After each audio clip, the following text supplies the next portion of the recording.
안녕하세요. 공을천부경 제46강 진행하겠습니다. 오늘도 지난 영상에 이어서 천부경의 만왕말래 용변부동본 본심본태야 이 문장들을 계속 공부를 해보겠습니다. 거기에 들어가기 앞서서 어, 말씀을 드릴 내용인 우리 한국 사람들의 그 특성 중에 두드러지는 것이 있다면은 그것은 어떤 융합과 응용성을 그 능력이 굉장히 탁월하다고 하는 거예요, 한국인들이.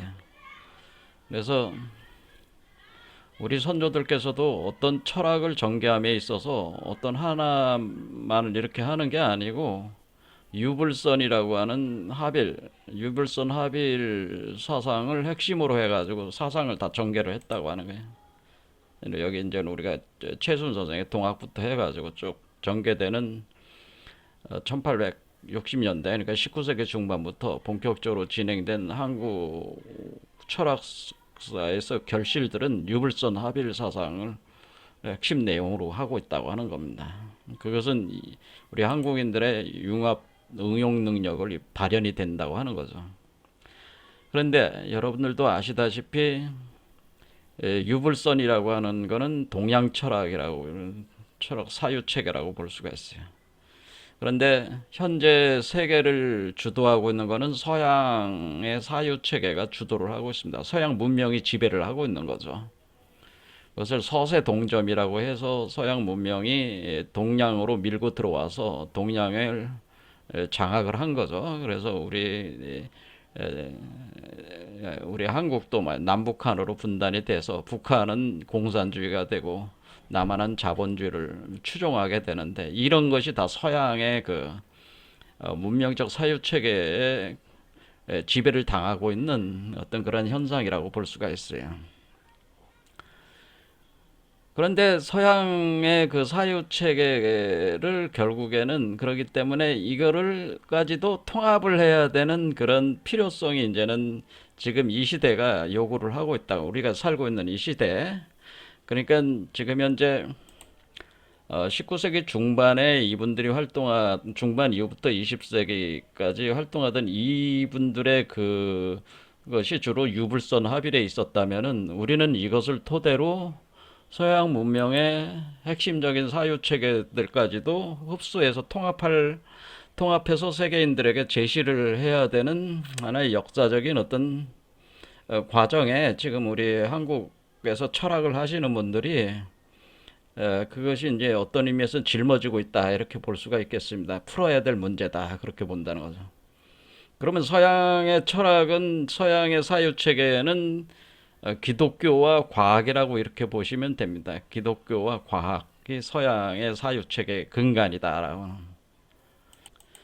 그래서 이걸 다 합해야 돼요. 동양과 서양을 융합을 한다는 것은 결국 유불선과 기독교 과학까지 통합한 그래서 한국 철학을 정립을 하고 그 내용이 우리 천부경을 해석하는 데 있어서 중요한 어떤 그 내용성들로 이것이 들어가야지 천부경을 가지고 그 세계인들에게 뭔가 의미 있는 어떤 그 변화를 일으킬 수 있는 사유 체계를 우리가 제시를 할 수가 있다고 하는 거죠.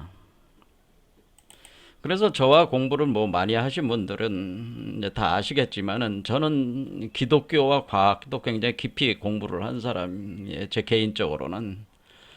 그래서 유불선뿐만 아니라 기독교 과학까지도 깊이 공부를 했기 때문에 이걸 통합을 할 수가 있다. 어떤 의미에서 제가 이제 공부를 하는 사람 입장에서는 이런 통합에 대한 어떤 욕심이 있는 거죠. 학문적 욕심이 있다라고 하는 겁니다.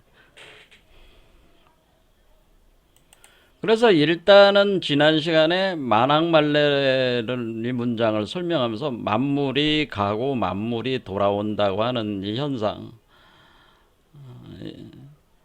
그럴 때 이것은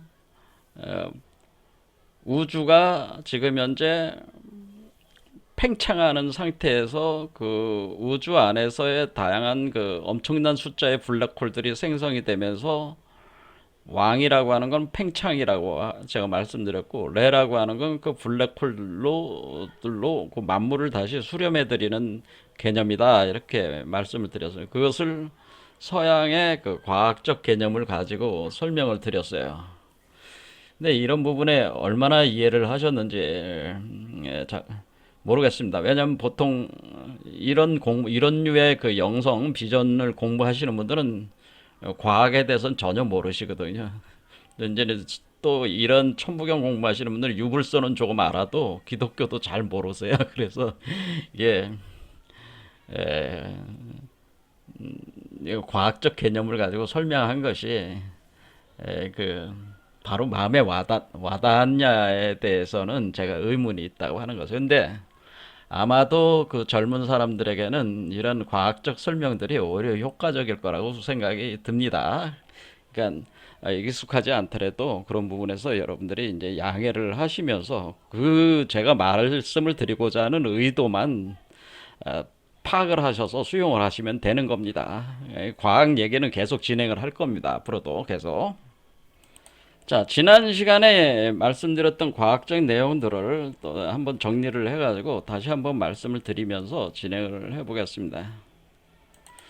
자, 서양 과학이라고 하는 것은 우리가 이제는 그 뭐 얘기하자면 굉장히 이제는 내용이 굉장히 엄청 많죠. 그런데 그런 것들을 다 설명해 드릴 수는 없고, 지금 우리가 천부경을 이해하는데 필요한 부분들만 여러분들이 받아들이시면 되는데, 일단은 우리가 지금 그 서양에서도 원래 기독교라든가 이런 데 있어서의 어떤 천문에 대한 어떤 그 우주에 대한 관점은, 우주 자체는 그냥 정태적으로 봤다는 거죠.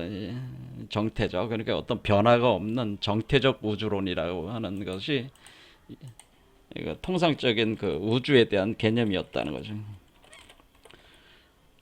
그 변동이 없어. 우주가 거의 변화가 없는 걸로 생각했단 말이에요. 그 정태적 우주론이다. 이거를 그 아인슈타인도 정태적 우주론을 가지고 자신이 그 밝혀낸 그 상대성 원리를 우주 그 중력장 방정식을 구성을 해가지고 설명을 할 때도 이 우주 자체가 정태적인 거로 생각하고, 아인슈타인도 그 우주론을 전개를 했듯이 이게 통상적인 우주론 개념이었다고 하는 거예요. 그런데 이 아인슈타인이 제가 말씀드린 대로 1916년에 이제는 그 일반 상대성 원리를 기본적으로 완성을 봤다, 이렇게 보면 되는데요. 일반 상대성 원리. 이 일반 상대성 원리에 기초를 해가지고 우주론이 만들어진 겁니다. 그러니까 아인슈타인이 엄청난 위대한 업적을 남긴 거죠, 사실은.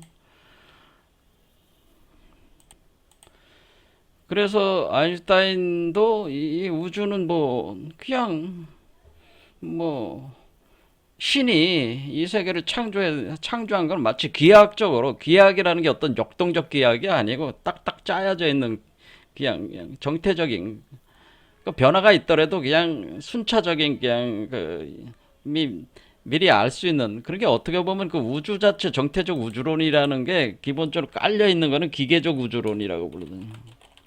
어떤 하나의 우주 자체 기계다라는 생각을 여전히 벗어나지 못하는 거지. 그러니까 예측 가능하다는 거죠. 예측 가능. 이게 기계적 우주론은 이게 예측 가능이라는, 예측 가능.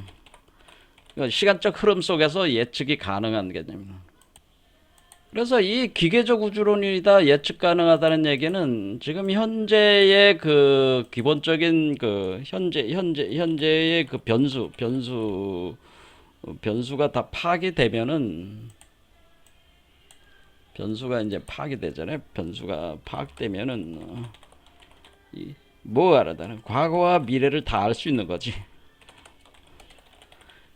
그러니까 이미 다 안 거지. 왜냐면 이게 법칙에 따라서, 이게 지금 현재 그 일반 상대성 원리라는 법칙이잖아요. 이 법칙에 따라서 모든 게 돌아가는 기계니까 여러분들이 현재 상태 변수가 다 파악이 되면은 수치들이 다 파악이 되면은 그냥 대입만 하면 되는 거잖아요. 그러면 시간에 따라서 100년 후에는 어떻게 되고 200년 후에는 어떻게 되고 또 지금으로부터 200년 전에는 어땠고 300년 전에는 어떻고 이게 다 아는 개념의 그 우주론이란 말이에요. 이게 바로 정태적 우주론이라고 하는. 그러니까 과학자들 입장에서는 뭐예요? 모든 게 다 해결이 됐다 이렇게 생각을 할 수가 있는 거란 말이에요. 더 이상 뭐 할 게 없다라는 거죠. 그런데 여기서 이제는 이런 어떤 그 정태성 그리고 현재를 파악하면 과거 미래를 다 알 수 있는 기계적 우주론이 일반 상대성 원리도 그것을 내포를 하고 있는데 이거와는 이제 다르게 이제 1925년 전후에 해가지고 우리가 이제는 양자역학이라는 것이 이제는 정립이 됩니다. 이제 그 닐스 보어라는 사람을 중심으로 해서 코펜하겐 학파가 양자역학을 어떤 틀을 이제는 만들어 가지고 그것을 이제는 그 전개를 하게 되는 거죠. 이때 양자역학이라고 하는 것은 일종의 그 확률성, 확률적 우주죠. 확률성을 이제는 그러니까 우리가 아인슈타인의 이론은 일반 상태성 원리에서 우주 중력 방정식이 지배를 한다면은 양자역학은 슈레딩거의 파동 방정식이라든가 하이젠베르그의 행렬식을 가지고 이제는 설명을 하는데 주로 슈레딩거의 파동 방정식을 쓰는 거예요. 근데 그 파동 방정식 자체가 일종의 확률파란 말이에요. 확률파. 어떤 존재의 확률파이기 때문에 확률성이 이제는 도입이 되는 거예요. 그럼 우리가 확률이라고 하는 건 그건 뭐예요? 마치 그 세계 자체가 결정된 게 아니고 이게 지금 현재는 예전처럼 결정적 기계적 우주론인데 이것이 양자역학이 들어오면서 뭐예요? 우주 자체가 어떤 정해진 게 아니고 어떤 확률에 의해서 이렇게 드러난다는 거죠. 확률적 어떤 그런 거에 토대를 두고 드러내는 거니까 이거 뭐예요? 예측 불가죠. 예측 불가. 여러분들이 주사위를 던지면은 1번부터 이제 6번까지 나오는 건 그러니까 경우의 수는 그 중에서 뭐가 나올지는 모르잖아. 일단은 던져야 되는 거잖아요. 그러니까 던진 뒤에 알 수가 있는 거네. 그런데 확률은 다 6분의 1씩인데 던진 뒤에 어쨌든 간에 결정이 되는 거 아니에요? 그럼 확률성이라고 하는 게 전제가 돼가지고 되는 거니까 결과는 던지기 전에는 결과가 예측이 안 되는 거잖아요. 그러니까 양자역학에서 이런 확률적 파동 방정식 자체가 존재의 파동 방정식 자체가 확률파이기 때문에 그걸 토대로 해서 이제 예측 불가성이 이제 들어오게 되는 겁니다.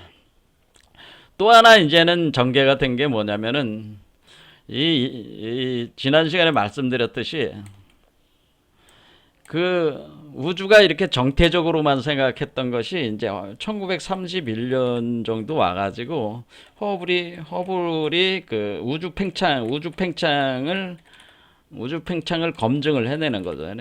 이제 우주가 실제로 팽창하고 있다고 하는 거였습니다.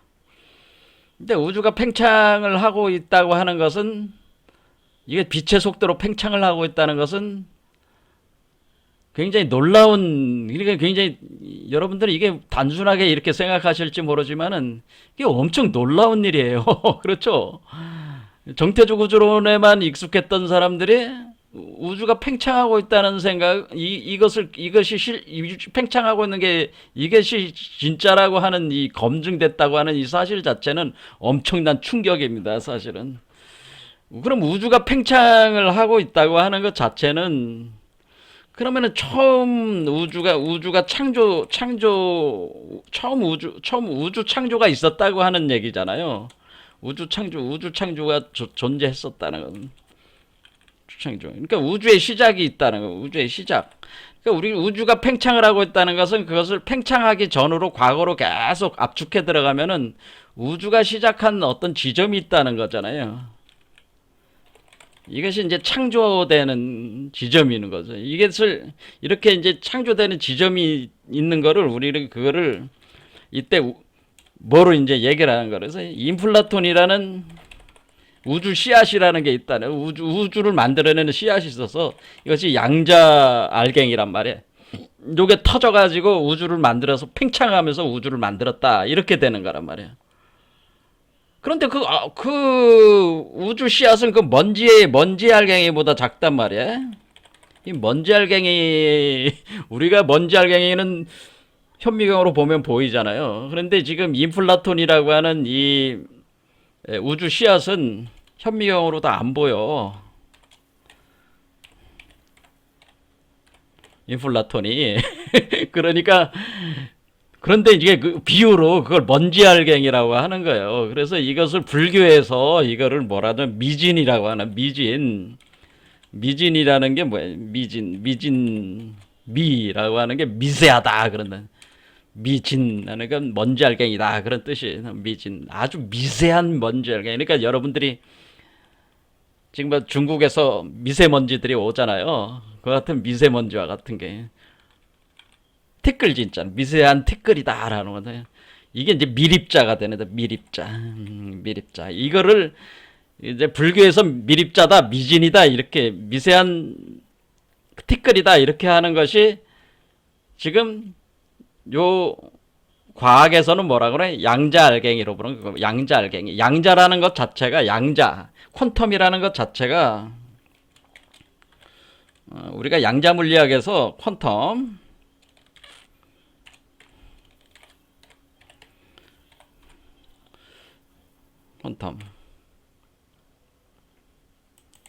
이 퀀텀이라는 말이 여러분들이 이제는 이 퀀텀이라는 말 자체가 이게 원래 막스 플랑크가 처음으로 쓴 말이긴 한데 연력학에서 이 퀀텀이라는 말 자체가 아주 그 디지털적인 어떤 그런 양이에요. 그러니까 이런 어떤 연속적인 양이 아니고 하나의 이런 미립자 같은 개념이라는 거지. 아주 굉장히 극미한 그 양자. 이게 양자라는 거예요. 이게 양자 알갱이들로 이루어진 데네. 양자 알갱이. 근데 이것이 엄청 작은 거지, 그게. 그러니까 우주 씨앗이 인플라톤도 이 퀀텀의 일종, 양자의 일종이기 때문에 우주 씨앗이 엄청 작은 거예요.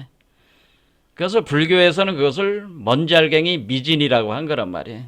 미립자이네. 그게 제가 이전에 그 화엄일성 법궤도를 설명을 할 때 여러분들은 이 문장이 굉장히 쉽게 이게 굉장히 심오한 문장으로 다 구성되어 있는 거예요. 이 화엄일성 법궤도가. 여기 보면은 다섯 번째 여기에 보면은 이런 개념이 있는 거죠. 이렇게 한자로. 자, 다섯 번째 일미진, 하나의 미세한 진, 티끌, 알갱이 안에 중에 함 포함하고 있다. 알갱이가 포함하고 있다고 하는 거죠. 함 포함하고서 머금고 있다. 뭐를 세계는 십방세계를 머금고 있다라고 그러죠. 십방세계. 이 십방세계를 머금고 있는 거죠. 그러니까 우리가 지금 1부터 10까지를 수를 보는 거잖아요. 그때 1부터 10까지, 그 1부터 10까지 되는 그 모든 그 십방세계, 그게 십방세계죠. 그 십방세계를 머금고 있다라고 하는. 그러니까 이게 지금 그 하나의 그러니까 여기서 미진이라고 하는 요 미진이 뭐라고 하는 걸 알 수 있어요. 이 미진이 바로 인플라톤이라는 거예요. 하나의 그 먼지 알갱이가 십방세계를 품고 있다고 하는 이 뜻은 바로 이 하나의 먼지 알갱이가 바로 인플라톤이다. 우주 씨앗이다라는 겁니다. 우주 씨앗. 자, 이것을 정확히 알아야지 화엄일성 법궤도도 해석할 수가 있는 거예요. 그런데 지금 화엄일성 법궤도를 해석한 사람이 없는 거예요. 제가 볼 때는. 그냥 이 우주론을 모르면 해석할 수가 못하는 거거든, 이게 여기에. 그래서 하나의 미세한 그 티끌이 먼지 알갱이 안에 식빵 세계가 있다. 그 식빵이 우주야.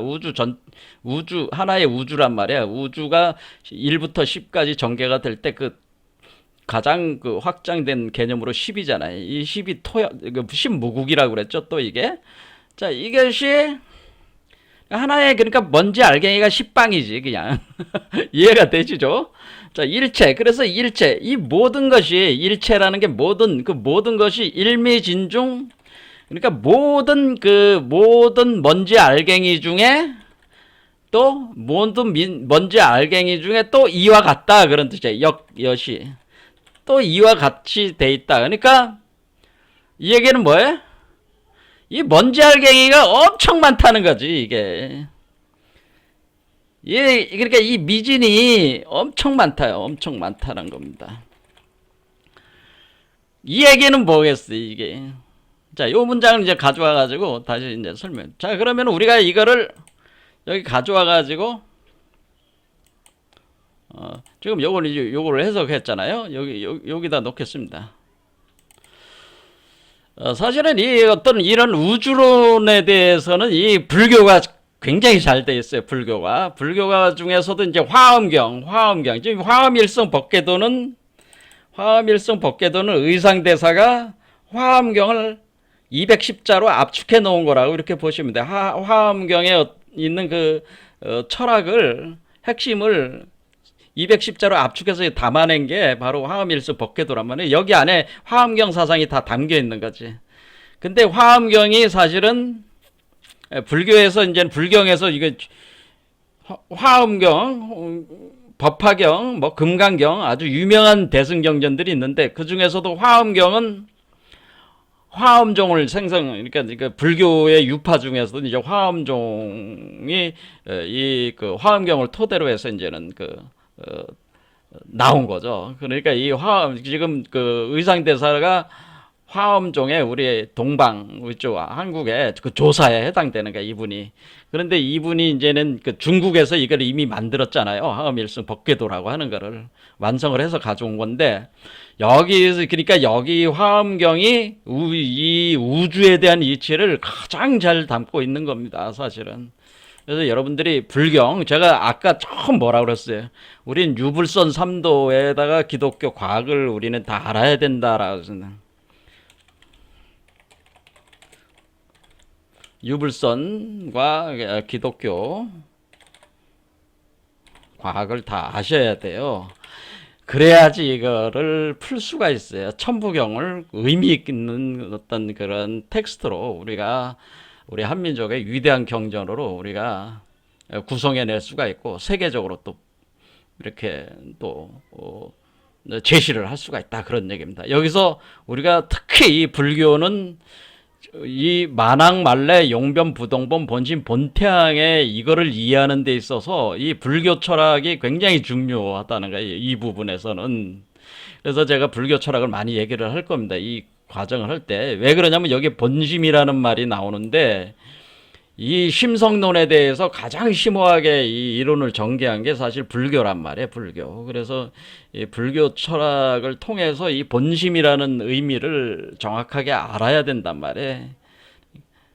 그래서 그 불교 이론 체계를 가져와서 제가 설명을 하려고 합니다. 근데 일단은 오늘 보는 건 뭐예요? 화엄일성 법궤도의 그 화엄경에 나오는 바로 이 하나의 작은 알갱이, 그것이 바로 인플라톤이다라고 하는 겁니다. 그것이 우주의 씨앗이라는.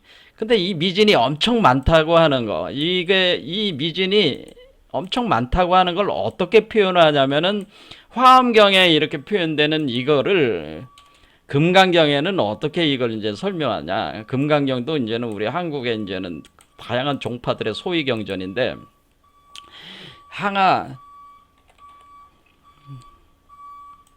우리가 이제는 그 불교를 공부하다 보면 항하사라는 표현이 많이 나와. 항하사 이런 표현이 나와. 항하사.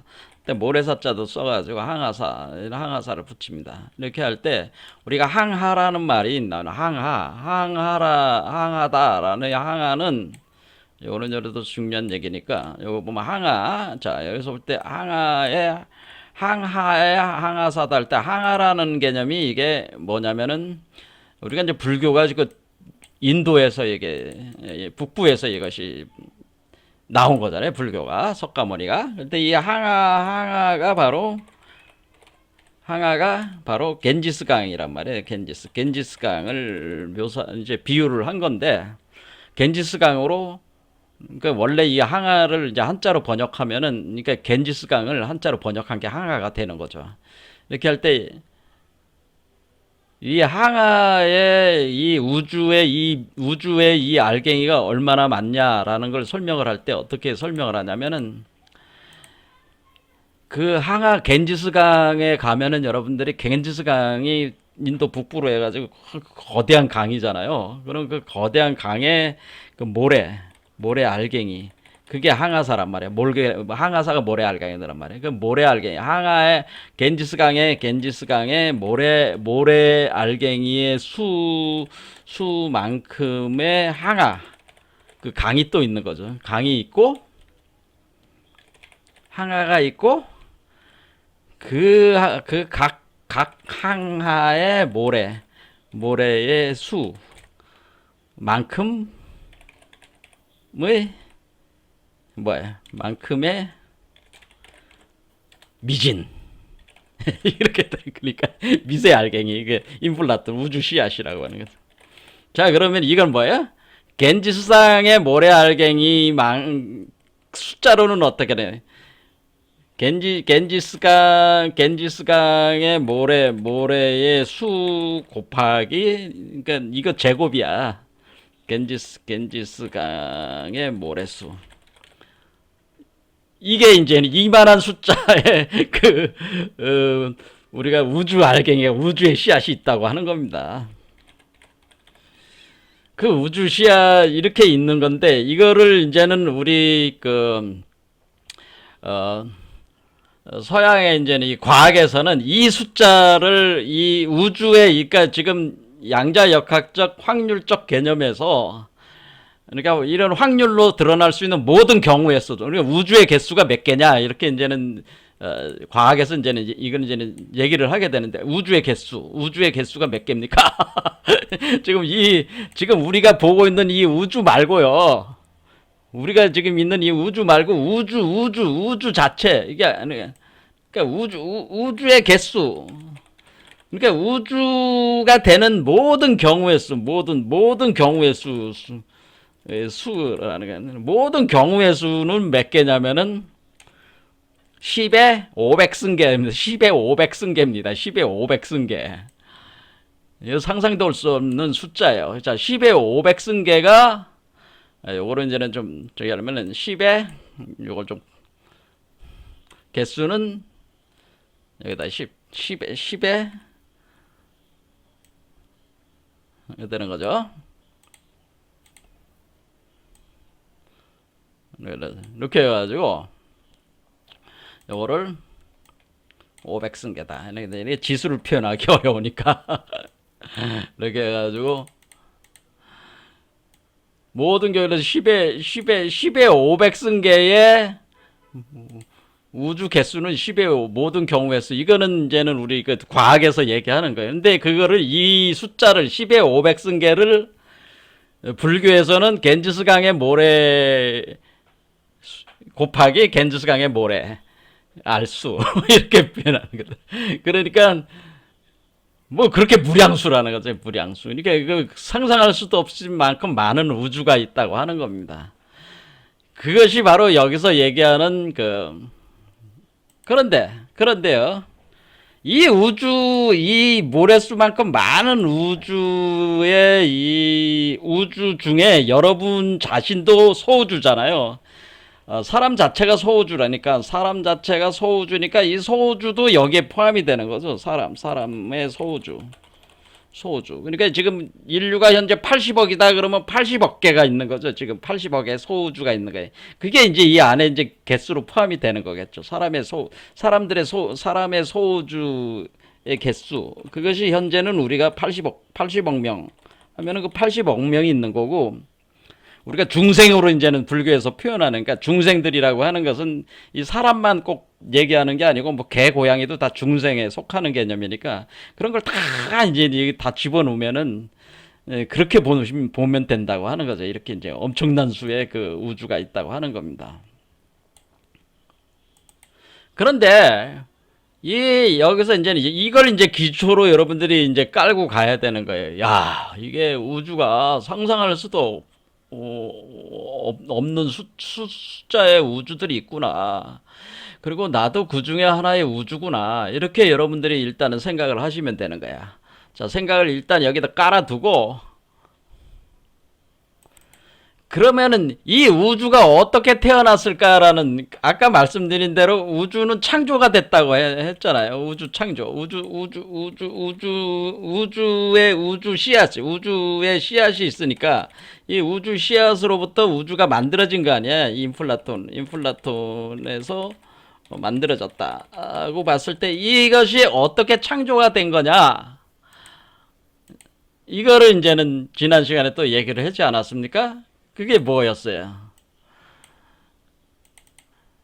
이 우주 씨앗이 인플라톤이 이것이 팽창한다는 거죠. 인플라톤 첫 번째는 뭐야? 인플라톤이 폭발, 팽창해 나간다는 거죠. 이제 그러면서 우주 씨앗이 폭발해 팽창해 나가면은 팽창해 나가는 과정에서 1번 우주 인플라톤이 폭발 팽창 이제 현대 우주 물리학으로 이제 들어간 거죠 다시. 그럼 이 우주는 어떻게 생겼을까? 뭐 이를 어떻게 태어나고 있을까라는 거는 그것은 인플라톤이 폭발 팽창하는 게 시작이고 그러면 우주가 확장하잖아요. 확장되는 우주 속에 블랙홀이 만들어진다고 그랬죠. 블랙홀이 무수하게 등장한다는 거죠. 등장. 그러니까 확장되는 우주 속에 블랙홀들이 생성이 돼. 그리고 그 무수한 블랙홀을 자궁으로 인플라톤이 새로운 인플라톤이죠. 새로운 인플라톤들이 각 블랙홀 속에 하나씩 인플라톤들이 만들어지면서 우주를 또 창조된다. 우주가 그 안에 이 지금 첫 번째 인플라톤이 폭발 팽창하는 거에서 그 우주 속에서 블랙홀들이 만들어지면서 또 인플라톤이 그 안에 만들어지면서 뭐 한다는 거예요? 인플라톤이 태어나고 만들어지면서 새로운 우주가 태어난다는 거죠. 자, 그러면은 이 새로운 우주가 또 태어나서 새로운 우주가 또 팽창한다. 그러면은 다시 또 새로운 우주에 블랙홀이 생성된다. 다시 또 그 안에 블랙홀 안에 인플라톤들이 만들어지고 새로운 우주들이 생성된다. 그러니까 이것이 계속 이렇게 되면서 우주가 지금의 셀 수도 없을 만큼 많은 우주들이 만들어졌다고 하는 거예요. 지금 아까 말씀드린 그러니까 지금 이 거대한 지금 우리가 이 우주는 사실은 처음에 무엇인가 인플라톤이 폭발 팽창하면서 이 과정이 계속 반복이 되면서 이 우주들이 셀 수 없을 만큼 많은 우주들이 생성이 되면서 지금 전개가 된 것이다. 그런 얘기죠. 그렇게 봤을 때 이런 거대한 이 메커니즘 속에서 이 만왕말레를 어떻게 이해를 하느냐 이런 걸 이제는 보는 거란 말이에요. 자, 이 거대한 그러니까 우리가 우주라고 하는 것은 우주 씨앗이 있어서 폭발해서 팽창했습니다. 근데 우주가 폭발해서 팽창할 때 만물이 생성이 됩니다. 그렇죠? 그러니까 우주가 터져 나가면은 만물이 가는 거잖아요. 그러니까 만왕이라는 거 하는 것은 만왕 만물이 간다라고 하는 것은 우주 씨앗이 우주 창조가 돼가지고 우주 창조돼서 만물로 구성돼 나가는 거잖아요. 이런 과정이잖아요. 그러니까 우리가 이거를 그림으로 이렇게 보면은 여기서 어떻게 되네? 만왕이라고 하는 것은 처음에 빅뱅이 일어나가지고 인플라톤이 터져가지고 새로운 갤럭시들, 은하들이 만들어져서 은하들이 만들어진다는 게 만물이 만들어지는 거잖아요. 생명체들이 만들어지면서 갤럭시 안에, 은하계 안에 태양계들 같은 것들이 만들어지고 그 안에 또 혹성들이 구성이 되면서 그 각 성에 거기에 적당한 생명체들이 형성이 돼 나가는 거 아니에요. 이게 바로 만왕의 과정이죠. 만왕. 그렇지. 이것이 만물로 구성돼 나간다 이런 뜻이. 그러면 만래한다는 건 뭐예요? 그 수많은 그 만물들 속에서 이 블랙홀들이 형성이 되면서 다시 블랙홀이 이렇게 형성이 되면서 거기 블랙홀이 형성이 되면서 거기에 새로운 인플라톤이 생성이 되는 거. 이것이 만래라고 하는 데는. 그러니까 만물이 갔다가 만물이 블랙홀들 속으로 들어오는데 문제는 뭐예요? 여기 나갈 때는 한 개로 나갔잖아. 하나의 우주가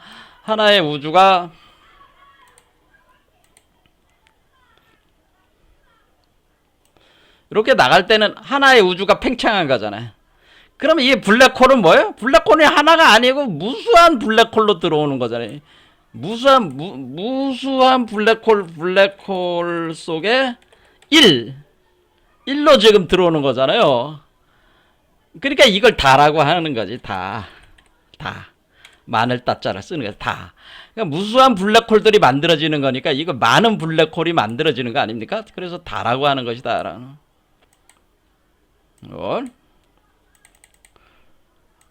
그러니까 무슨 말씀이에요? 하나의 우주가 만들어지면은 그 우주 속에서 수많은 수의 우주가 만들어지는데 돌아오는 건 인플라톤으로 돌아오니까 그 하나로 다시 돌아오는, 각 블랙홀 속에서 그 하나로 돌아온 거잖아, 그냥. 그렇죠. 각 블랙홀 하나 입장으로만 보면은 그 나간 인플라톤이 다시 그 인플라톤이 돌아온 거잖아요. 그러면 여러분들이 딱 생각하기에, 아니, 그 말이 안 되잖아요. 하나가 나갔는데 우리가 셀 수 없을 만큼 많은 블랙홀이 구성이 되면서 셀 수 없을 만큼 많은 인플라톤으로 돌아왔어요. 그렇죠? 우주 씨앗이 한 개가 쭉 나가가지고 어떻게 된 거예요? 셀 수 없다. 셀 수 없는 수의 씨앗들로 돌아왔어요. 인플라톤으로, 우주 씨앗으로 돌아왔어요. 이것을 다라고 하는 거라 그런 얘기죠. 그런데 그 본질적으로는 뭐예요? 그 씨앗이라는 거의 입장에서는 같다고 하는 거죠. 그 씨앗의 입장에서는 같은 씨앗이다라고 하는 그런 개념이 된 거죠. 이거를 설명한 게 뭐라? 이거를 설명한 게 화엄일승 법궤도에서 바로 네 번째 문장, 일중일체 다중일 이렇게 되네요. 일즉일체 다즉일, 이게 바로 그 얘기를 설명한 거예요. 이걸 설명한 거야. 그러니까 이 우주 메커니즘을 모르면은 여기서 네 번째, 다섯 번째 이 문장 화엄일수 법궤도를 해석할 수가 없어. 이해가 안 돼. 이 우주 메커니즘을 이해를 해야지만이 된단 말이야.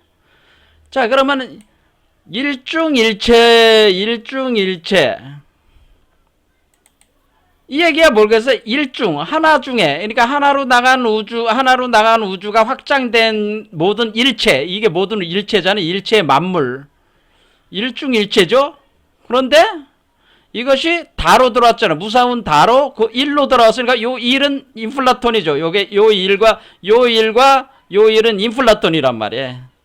그렇죠. 그 일체 안에 무수히 많은 다가 생겨가지고, 무수히 많은 다가 뭐예요? 새로운 인플라톤이 무수히 많은 다로 들어온 거지. 그런데 그거에 따져보면 그 인플라톤, 원래 나갔던 그 인플라톤과 같은 거라는 거지. 이렇게 들어온 거잖아요. 그래서 일즉일체, 그래서 그 하나 속에 모든 일체가 있는데 모든 인플라톤 씨앗 또 뭐든 다도 그것 자체가 그냥 그 하나다. 그 원래 인플라톤 하나다. 그 본질적으로 다른 게 아니고 그것이 나가서 이렇게 돌아오는 거다 이런 거지. 그거를 제가 이 문장을 나무의 개념으로 설명을 해줬잖아요. 나무의 개념으로. 그렇죠. 우리가 하나의 씨앗을 뿌리면은 무수히 많은 열매들로 돌아오는데 무수히 많은 열매들의 씨앗들로 돌아오는데 처음에 뿌렸던 씨앗과 마지막에 돌아오는 씨앗은 같은 씨앗 아니냐. 그래서 이 문장이 그걸 의미하는 건데 이걸 우주에 적용을 이렇게 하면은 여러분들이 이 개념을 이제 파악을 되는 거죠. 아, 그럼 우주가 이렇게 그러면 그러니까 이런 식으로 해서 우주가 무수히 많은 그 우주들이 생성이 됐다고 하는 거죠. 이런 과정을 통해서. 그런데 본질적으로 무수히 많은 우주들이 만들어졌지만은 본질적으로 그 하나의 원형이 있다고 하는 거죠. 우주 씨앗의 원형이 있다는 거지. 우주 원형 씨앗이 하나가 있다는 그 하나로 모든 게 다 진행이 되고 있다는 거죠. 그것이 계속 복제되면서 씨앗이 일이 계속 복제가 되니까 닮은 놈들이 계속 나오는 거야. 이런 식으로 이제는 진행이 된다. 그러면은 여러분들이 딱 생각하기에 아니 그럼 우리가 하나의 우주에서 무수히 많은 우주들이 만들어지고 무수히 많은 우주들에서 또 무수히 많은 각 우주들에서 무수히 많은 각 우주들에서 또 무수히 많은 우주들이 계속 이렇게 만들어지는 이 끝없는 이 우주 창조가 이 우주가 진행이 되고 있는데 이것을 가능하게 하는 그 에너지는 어디서 오느냐라는 거죠. 이것을 가능하게 하는 에너지. 뭔가 이렇게 현실계에 뭔가 이렇게 나왔다고 하는 거는 뭐 어딘가서 에너지를 퍼올려서 만들어야 될 거 아니야. 그러니까 무한의 그 양의 에너지가 있어야 여기서 있어야 계속 퍼올리면서 우주를 확장할 수 있지 않냐.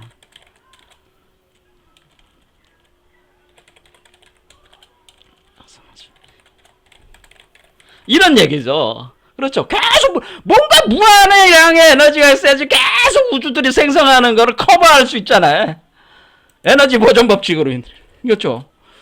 그러면은 그 우물 계속 퍼올려도 끝없이 퍼올릴 수 있는 그 우물이 뭐냐. 끝없이 퍼올려도 마르지 않는 그 우물, 우주를 만들어내는 그 우물, 끝없이 퍼올려도 마르지 않는 에너지 저장고. 화수분 같아. 이게 뭐라네. 이게 바로 불교에서 얘기하는 공이다라고 하는 거. 이걸 바로 공이라고 한 거다. 그런 얘기입니다. 제 말씀은. 그래서 모든 게 다 공으로부터 나와가지고 공으로부터 나오고 공으로 돌아가서 다시 새로운 더 많은 우주들이 만들어지고 그러니까 다시 돌아가고 다시 더 많은 우주들로 더더욱 많은 우주들로 계속 확장을 해나가는 얘기. 이것을 신무국이다 이렇게 표현한 거죠. 이 신무국의 본자리, 이것이 본자리라는 거예요. 이게 본자리. 이것이 본자리, 본래 근본자리, 부동본, 바로 이 부동본, 마르지 않는 우물, 에너지 저장고. 여기가 바로 본심의 자리고 여기가 본태양의 자리다. 그러면 내가 이 부동본하는 이 자리에 내가 있으면은 내 본심이 내 마음이 여기 있으면은 내가 있는 이 모든 우주의 그 세계의 마음이 나와 다 연결이 돼가지고 뭐예요? 내가 이 셀 수도 없이 많은 우주와 일체가 된다는 거죠. 일체가. 그것이 부처라는 거. 그런 존재가 부처다라고 하는 불이다라고 하는 겁니다. 불교에서. 이거를 이 공을 가리켜서 대공이라고, 특히 대공이라고, 공도 여러 종류가 있는데 이제 나중에 이제 공에 대해서 이제 해석을 제가 또 해드릴 때 이제는 그 개념을 더 찾겠지만 대공이라고 합니다. 끝없이 퍼올려도 마르지 않는 에너지 저장고가 있으니까 그 자리로 다시 돌아가서 다시 또 더 많은 숫자로 만들어져 나가면서 계속 이것이 진행이 된다는. 이것이 이런 어떤 우주론, 그것을 이제 현대 과학은 이제 뭘까지 바뀐 거예요? 우주를 확장을 하면은 우주에 블랙홀이 생기게 되고, 우주 그 블랙홀에서 우주의 씨앗이 인플라톤이 또 만들어지고, 거기서 또 우주들이 만들어지는구나라고 하는 것을 리 스몰린이라는 사람이 이 사유 체계를 딱 정립을 해가지고 발표를 한 거죠. 이 사람들이 아주 유명한 과학자다, 그런 얘기입니다. 그래서 그 우주를 이렇게 딱 보니까, 여기 보니까 이게 이 그림에 이게 이제 그런 걸 표현해 주는 거예요. 이 끝없이 그냥 끝없는 그 우주 아리죠. 각각의 인플라톤에서 확장된 우주의 만물들이 생성이 돼가지고 여기 담겨져 있잖아요. 이 하나하나가 그 하나의 그 인플라톤 씨앗이 만들어낸 우주란 말이에요. 근데 이거는 각각 별개로 떨어져 있는 것 같지만은 다 이게 연결이 돼 있다는 거죠. 이게 자, 이런 식으로 이렇게 돼 있지만은 결국 이것이 마치 이런 하나의 우주에서 또 하나의 우주가 거품처럼 태어나고 이렇게 태어난다고 하는 거예요. 그렇죠? 이렇게 거품에 또 볼록 이렇게 나오는 거잖아요. 이렇게 볼록 나오는, 이 원에서 밖으로 볼록 이렇게 나오듯이 지금 뭐야? 이런 식으로 볼록볼록 나오면서 우주 만물에서 또 블랙홀에서 또 그러니까 요 우주가 태어나는 요 우주는 뭐예요? 요 큰 우주의 블랙홀에서 태어나는 우주지, 이 우주는 또. 그러니까 이게 또 자식 우주가 되는 거지, 이 우주에. 이렇게 계속 볼록볼록 나오면서 계속 이런 생성관계를 계속 가지면서 이 모든 우주가 서로가 서로를 비치면서 이걸 사사무해라고 합니다. 이와 같이 한도 끝도 없는 그 우주들이 이렇게 이제는 연결이 돼 있는데, 이것을 가리켜서 불가해서 그것을 바로 인드라망이라고 하는 것이다 라고 하는, 인드라망, 다중우주. 그러니까 이것이 바로 다중우주, 멀티 유니버스라고 하는 겁니다. 이걸 멀티 유니버스로 구축이 된다라는, 멀티 유니버스. 이 말은 뭐 다중우주라는 뜻이, 다중우주. 그렇잖아요. 다중우주잖아. 엄청 많잖아, 지금. 그러니까 이 끝없는 우주, 이 다중우주들이 뭐예요? 다 연결돼 있는 거야. 뭐로 연결돼 있어? 대공. 근원적 우물로 다 연결돼 있어요.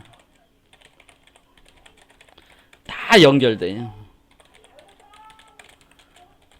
이렇게 연결돼 있어가지고 하나의 그물망을 구성을 하게 되는데, 그 우주 그물망. 그러면 여러분들이 그물을 딱 보면 코에 다 동그란 그 구슬과 같은 우주들이 달려가지고 서로 간에 서로가 빛을 비추면서, 이 우주가 지금 빛을 비추면 이 빛이 저 보이지도 않는 곳에 빛이 가가지고 거기도 투영이 되는 거야. 서로가 서로에게 빛을 비추면서 이걸 사사무해라고 하는 거예요. 화엄경에 사사무해하는 그 우주세계, 이 현실의 우주세계는 이 끝없이 많은 우주들이 서로 간에 서로를 비추면서 있다. 그러니까 여러분들도 하나의 우주들이다라고 그래. 여러분들도 하나의 우주고, 여러분 몸 안에서 또 우주가 만들어지는 거다, 그런 얘기죠. 그렇죠? 우주는 우주를 또 만들어. 블랙홀. 여러분은 소우주인데, 소우주 속에 여러분 안에 몸 안에 블랙홀이 생성되고, 그 블랙홀 속에서 또 인플라톤이 활성화돼서 여러분 몸 안에서 우주가 또 태어난다라고 하는 것이죠.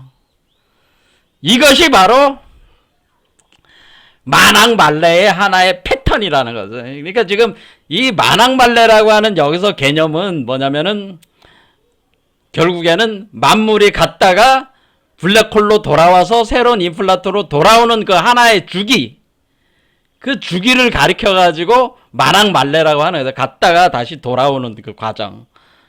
그렇죠.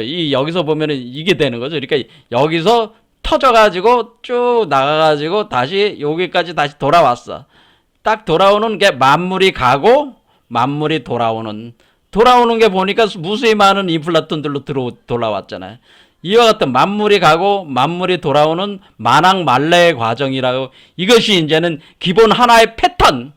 그러니까 하나의 우주, 아버지 부모 우주에서 자식의 우주가 태어날 수 있는 씨앗, 그러니까 아버지 우주를 만들어내는 그 씨앗에서 시작해서 아버지 우주가 생기고 부모 우주가 생기고, 그 부모의 우주로부터 그 자식의 우주의 씨앗이 생성이 돼가지고 자식 우주가 태어나는 것까지가 이렇게 만왕말래, 이렇게 되는 거다. 만왕말래라고 하는 것이죠. 그러니까 이런 것은 하나의 딱 패턴, 하나의 그 부모 우주와 자식 우주라는 하나의 그 계통만 잡은 거죠. 하지만은 그 자식 우주 안에 또 손자 우주들이 생기고 손자 우주 안에 또 우주들이 생기고 계속 가는 건데 그 하나의 딱 그거를 딱 잘라냈을 때 이렇게 만왕말래가는 개념으로 딱 잡은 거란 얘기예요. 그러니까 만왕말래가 그러니까 이 여기서 이제 우리가 이제 천부경의 이제 만왕말래가 그런 개념이다. 그래서 이 부분에 대해서는 다음 시간에 더 이제 이게 왜 이게 만왕말래가 결국 이게 원시반본이잖아요. 다시 돌아가는 거잖아요. 반본 환원하는 거잖아요. 그렇죠? 다시 돌아오는 거잖아요. 그러니까 갔다가 다시 돌아오는 거니까 한 바퀴 돌아오는 거, 한 바퀴 이렇게 돌아오는 이 원시반본, 반본하는 이것이 바로 만왕말래 한 패턴을 딱 잡을 때 만왕말래라고 하는 것이다. 그런 얘기죠. 자, 그래서 우리가 이제 최수훈 선생의 이제는 개벽. 이렇게 개벽을 제일 먼저 얘기한 게 최수훈 선생이다. 최수훈 선생의 개벽에 대해서 뭐라고 얘기했냐면은 개벽 무국대도 닦아내니 오만년지 운수로다. 하느님께서 하신 말씀 개벽 후 5만년에 내가 또한 처음이로다. 나도 또한 개벽이요 노이무공하다가 너를 만나서 성공하니 하면서 이 개벽이란 말이 나오는 거예요. 그러면서 여기서 이제는 용담가의 얘기 나오고 몽중노소 문답가에 나와가지고 여기서 이제는 내용들을 쭉 보면은 12제국 괴질운수 다시개벽 아닐런가 해서 다시개벽이라는 말이 딱 나왔잖아요. 자, 그래서 다시개벽이라는 말이 이제 개념이 이제는 딱 잡은 거죠. 왜? 다시개벽이라고 하는 것은 원래 부모 우주에서 자식의 우주가 태어나는 것이 다시개벽. 왜냐하면 부모 우주도 태어났잖아. 원래 태어나가지고 천지창조가 먼저 한 번 있었고, 그러니까 하나의 패턴 딱 잡을 때 만왕말래로 하나가 딱 만왕이 한 과정이 있었고, 말래 과정에서 다시 개벽이 또 한 번 일어나는데 각 사람의 몸에서 개벽이 천지창조가 또 일어나는 거지. 인플라톤이 또 생겨가지고 그것이 또 창조가 또 일어난다고 하는 거죠. 이것이 이제 다시 개벽이라는데 이 개벽 사상은 그러니까 결국 이 개벽 사상을 이해를 하기 위해서라도 사실은 이 우주론의 이 전반적인 이 메커니즘을 이해를 해야지만이 이 개벽론도 이 틀에서 이해를 할 수가 있다고 한다. 우주론적 개벽은 우주 창조, 우주 개벽을 얘기를 하는 겁니다. 그런데 왜 5만 년 운수라고 했느냐? 그게 다 이유가 있는 거죠. 오늘 그런 것까지 다 하려고 했는데 시간이 없어서 못했습니다. 자, 오늘 이제 본 거는 뭐냐면은 결국에는 이 우주가 여러분들이 그 상상할 수도 없을 만큼 많은 우주가 있고요. 그걸 왜 황하서 모래라고 했느냐? 그게 다 의미가 있는 거예요, 그게. 그런 것까지 자세히 설명하려면 시간도 엄청 들어갑니다. 지금 벌써 50분 훌쩍 넘었는데. 그러니까 이게 그러면서 이게 뭐예요? 결국에는 여러분 몸 안에서 우주가 만들어진다는 겁니다. 새로운 우주가 창조되는 게 개벽이라는 거예요.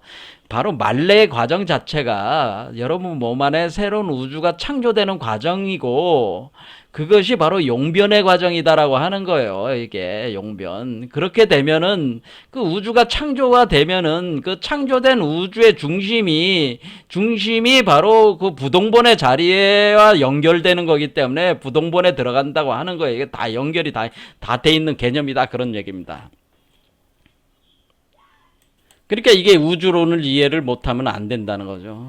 그러니까 이 우주적 메커니즘과 자신의 어떤 그런 인간의 그 진화의 메커니즘은 상호 깊은 관련성이 있기 때문에 뗄래야 뗄 수가 없다는. 왜? 인간 속에서 블랙홀이 인플라톤이 생성되는 블랙홀이 인간의 몸속에 생성돼서 인간 속에서 우주 창조가 일어나기 때문에 그래요. 개벽은 우주 창조가 인간 몸속에서 일어나는 현상이 우리 선조들이 얘기한 개벽이다. 그런 얘기입니다. 자, 다음 시간에 또 하도록 하겠습니다. 이 개념을 정확하게 우주에 대한 메커니즘을 정확하게 이해를 나름대로 해야지 풀어낼 수가 있다. 이거 그러니까 여러분들도 많이 생각을 해보세요. 감사합니다.